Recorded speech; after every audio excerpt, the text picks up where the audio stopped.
যাব কোথায় সদয় ভেবে মরি,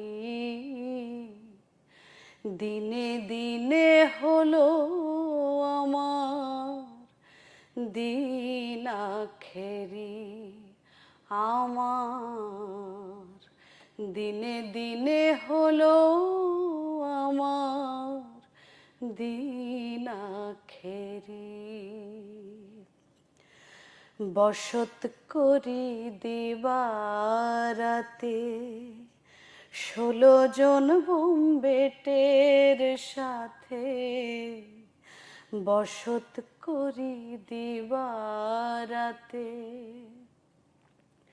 16 জন বোম্বেটের সাথে, যেতে দেয় না সরল পথে, যেতে দেয় না সরল পথে, কাজে কাজে করে দাগাদারি,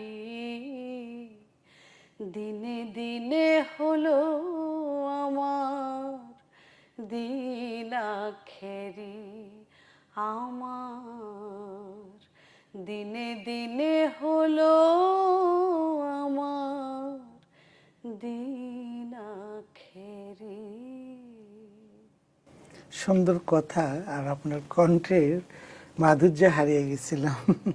মানে ছিলাম কোথায় এলাম হেতাই, আবার যাব কোথায় সদাই ভেবে মরি, দিনে দিনে হলো আমার দিন আখেরি। মানে লালন শাহের প্রত্যেকটা কথা যদি কেউ বুঝতে পারে বা প্রত্যেকটা কথা শুনে মেনে যদি তার জীবন পরিচালনা করে, তো আমার মনে হয় যে সমাজে বলেন দেশে বলেন কোনো মানুষ মানুষের সাথে অহংকার, মারামারি, হানাহানি বা কোনো খারাপ কিছু সম্পৃক্ত করতে পারবে না, করতে পারবেন। এবং পরিশুদ্ধ লালন শাহের প্রত্যেকটা কথার বিশ্লেষণ করে যদি কেউ জীবন ধারণ করে, তাহলে সেই জীবনটা খুব সুখকর এবং খুব সহজ সরল পথ।